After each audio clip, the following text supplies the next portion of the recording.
2025 வந்து எண்ட் ஆக போகுது. நெக்ஸ்ட் வருஷமாவது நமக்கு வந்து நல்ல வருஷமாக இருக்கட்டும்.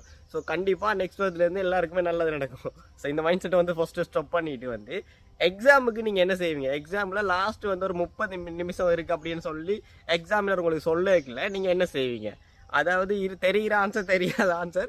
ஸோ ஏதோ ஒன்றை போட்டு நம்மளோட ஆன்சர் சீட்டை ஃபுல் பண்ண பார்ப்போம், இல்லாட்டி மேக்ஸிமம் நம்மளால் செய்ய முடிஞ்ச வந்து செய்ய பார்ப்போம். ஸோ அதை வந்து நீங்கள் இப்போ பண்ணுங்க. இன்னும் 1 மந்த் இருக்குது, ஓகேவா? இன்னும் 1 மந்த் வந்து 30 நாள் அப்படியே இருக்குது. ஸோ கண்டிப்பாக நம்மளால் பண்ண முடியும். 30 நாள் இருக்குது. ஸோ நம்மளால் ஏதோ ஒரு கன்செப்டை நம்மளால் பண்ண முடியும். ஸோ அடுத்த இயர் பார்த்துக்கலாம்ன்றதை ஸ்கிப் பண்ணுறதை விட்டு எக்ஸாமில் லாஸ்ட் டைம் வந்து என்ன செய்வோமோ அதை வந்து செய்வோம். ஸோ அது செய்கிறதுக்காண்டி நான் பார்த்த ஒரு மோட்டிவேஷன் போடுறேன். ஸோ ஓகேவா, நான் வந்து டிக்டாக்ல பார்த்துட்டு இருக்கல ஒரு மோட்டிவேஷன் ஒன்று பார்த்தேன். ஸோ கண்டிப்பாக இதை பார்த்தீங்கன்னு சொன்னால் நீங்கள் மோட்டிவேட் ஆவீங்க. ஸோ பார்த்துட்டு ஒரு ரிப்ளை பண்ணிட்டு போங்க. மே மாசத்துல தொங்கி போன கொட்டை தான் குளிர்காலத்துல மேலே வந்து ஒட்டிக்கும்.